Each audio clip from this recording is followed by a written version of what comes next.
The biggest mistake that people make with their money is not having a plan. So today we are going to fix that in 5 simple steps. Be sure to like, subscribe, and share this episode with a friend. All right, first of all, remember that your income is your largest wealth building tool, okay? And most people for most of their lives will have some form of cash flow coming in on a consistent basis, right? That you are working, you are making an income, and that's how you're living your life. But if you are not intentional with your income, you are losing money because you're either wasting it, you're not investing it because you don't have a plan, you're not using it to pay off debt, like you're not using it to create a not only financial foundation under you, but also to continue to build wealth in the future. So taking on additional part-time work or even a side hustle sometimes is a great option if you need to increase the amount of money that you need coming in every month, especially if you're tackling big goals like getting out of debt or saving up for an emergency fund. So how can we use our income to really maximize potential in our money? Well, the answer is a monthly budget. And I'm so sorry. There's a part of me wishes this was not the case because, I mean, personally, my natural knee bent reaction to life is not like great at details. I kind of just want to enjoy the moment. That's why I was always hesitant with the budget because it just felt like boring and a lot of numbers. But there's also a lot of common budgeting questions and excuses that I hear from you guys. So here are the top 3. Number 1. What if I have an inconsistent income? Because when you budget, you're budgeting your income. And what if it looks different every single month? Well, for a lot of people, this is true. So when you're figuring out your budget, you have to figure out your income. And if it is variable, then you want to be able to say like, hey, here is my guess. Like, here's what I'm looking ahead at the month. And whether you're in sales or you're a 1099, like whatever it looks like, you can just kind of say, okay, here's my guesstimate on what I think I'm going to make this month. And here's the deal. That's going to change. When you get paid on the 15th, if you get paid on the 15th or every week, you may have to adjust your budget up or down. And sometimes you're going to do better some months than you planned or not so good. I usually tend to err on the lower side because I would rather feel good about myself. And more income has come in than I planned. I'm like, oh, that's much easier to budget than having to cut things out. So there's something kind of figuring out, okay, here's the rhythm and seasonality of your job. Remember that. But having an income at the top of the budget is really important. So again, it's kind of this guesstimate. You might kind of guess, you might kind of estimate, but you can still budget even if you have an inconsistent income. Number 2, I've tried and I'm just not good at budgeting. It just doesn't work for me. Okay, this happens all the time, and especially the first month. Like if you've never budgeted before and you like sketch out a budget and you try to live on it that month, you're going to realize life is not only more expensive in certain areas than you realize, but you also don't realize where you've been spending your money. Like if you've never budgeted before, you're thinking, oh gosh, I never even thought about, sports signups for the kids or the monthly lunch I go out, with my girlfriends or like whatever the thing is that you have in your rhythms. Sometimes you don't even realize that there is a rhythm that costs money until you're actually aware of it. So that first month you're doing a budget, it's going to probably be a disaster, and that's okay. But that's the problem is most people give up right then. And I actually will tell you to give it 3 months. Give it 90 days. Have 3 budget cycles, and then you'll actually start to get in a rhythm and a pattern to see that, okay, this is what works for me.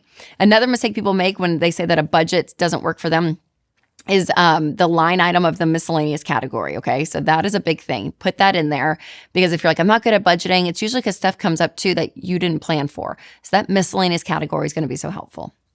All right, so the third thing that I hear a lot when it comes to having a hard time budgeting is that my spouse isn't on board, or my spouse and I, don't work together when it comes to money, or we have separate accounts. So how do you budget a household if one spouse is on board and not the other?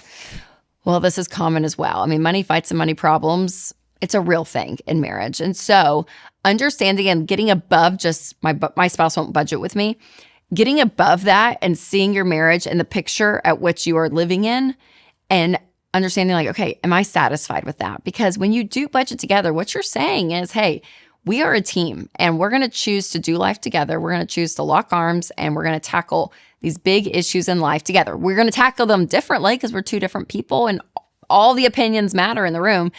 But the way that we approach it, we are going to see each other as a team.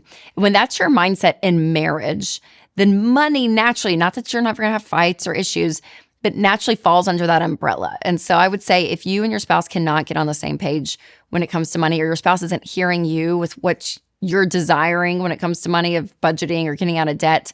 Not only can you just have that conversation and try to sit down, explain just the emotions behind it and all of it.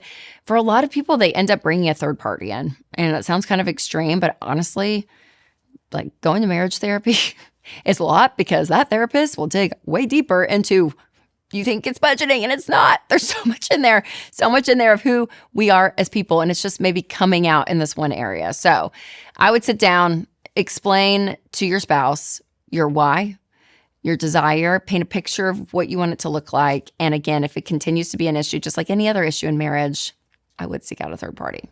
Now, it turns out that a budget doesn't limit your spending, and it does give you permission to spend and freedom to spend.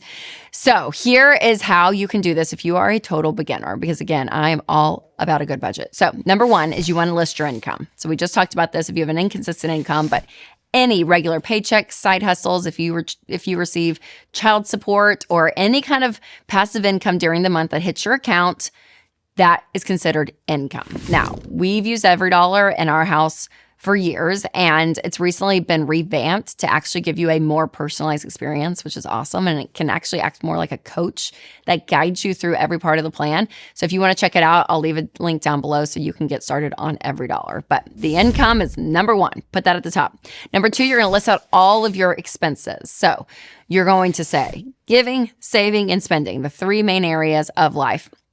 And so those three buckets underneath are going to have different categories, and you want to be able to prioritize them. So really with your spending, food, utilities, shelter, transportation, those four things, you guys, are what we call your four walls. These are essential. And then next will be essentials like insurance, childcare. If you have debt, making sure you don't get behind on debt payments. And then of course there's the non-essentials, fun money, subscriptions, entertainment, all of that. Now, once you map out all of your expenses, and there's going to be a ton in there, you're going to put a dollar amount next to each of those categories. Now, you can go back to last month's bank statement and just see, okay, what were we spending on food at restaurants or groceries, or how much does insurance cost if we pay it once a quarter, or whatever it looks like. But there is something to have a reality check of what's going on, but don't get bogged down with the numbers. Like if it's stressing you out, just guesstimate. Again, just say, here's what I think we spend in every expense. Now, I do a expense for me. I have a line item for Rachel. We have a line item for Winston. And then Winston and I now have put line items for each of the kids because stuff comes up with them. And I'm like, here's your line item. Here's the amount of money that's allotted to you every month. Like if they have school lunches or different things, like it comes out of that little line item, which is great. It just keeps us organized. So a lot of line items. You can take some out if they're already in EveryDollar and you don't need those line items, and you can add too. So prioritization, though, is key. You may not realize it, but scammers and spammers are constantly buying and selling your data online. And the last thing you want is for your name, your address, and other important information to be left exposed, just waiting for internet creeps to find that data and use it without your knowledge. So you need someone to find and remove your family's personal info online. So Delete Me steps in and wipes those sites clean so you don't have to. And that peace of mind is priceless.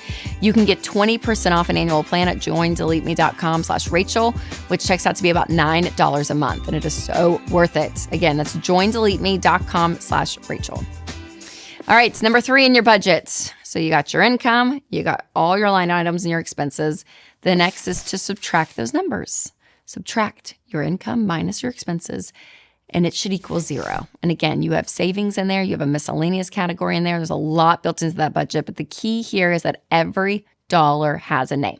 Now, a zero-based budget does not mean $0 in your bank account, okay? So we're not trying to get your bank account to 0 until your next paycheck. No. You want some buffer in that. But again, every dollar has a job. So when you open up your budget through the month, you can see here's my income and here is where it is going. Now, if you have a negative number, don't panic, but that means you either need to up your income or take some expenses down. If you have leftover money in it, I would say do something with that. Like again, because if you don't do anything with it, no plan, it's probably going to just disappear. So whether you use it to pay off debt, if that margin's there and you want to bump up some stuff in lifestyle, whatever it looks like, again, there's something to be said about just being intentional with it. All right, number 4 is to track your expenses all month long. So again, the easiest way to do this is with the EveryDollar app because it attaches to your bank account, which is great. But tracking your transactions helps you stay on budget because you know what is in each category. So my grocery line item. When I go grocery shopping and my little transaction comes in the app, I drag and drop it to groceries, and I do that. And then I get to see how much is left in groceries that we've planned for the month. So it's one thing to make the budget. It's another thing to stick to it, and tracking transactions makes it real. Number 5, keep making a new budget every single month. So you will copy and paste if you're using EveryDollar or Excel or whatever you're using. Copy and pasting is fine because a lot of your expenses will be consistent month to month. But there's also going to be things that you're going to want to adjust. If you're traveling, if there's holidays, anniversaries, back to school, like whatever is happening within your budget and within your life, that needs to be reflected. And so month to month, it's going to change. So you're going to put some things in this month that you're going to take out for next month, and so on and so forth. But again, being able to know what is going on in your life is going to help you with your budgets. Okay, that was a lot, you guys, but that is like the basics. That's the basics of budgeting, which is so powerful. And again, it's going to take a little bit to get in the habit, get in the rhythm of it, but this is such an important part of your money. Now, there are some things that you can still learn about budgeting even beyond this video. So check out my episode, the top 4 budget categories we all neglect, coming up. You can click right there, or if you're listening on podcasts, I'll leave a link below. All right, you guys, remember to take control of your money and create a life you love.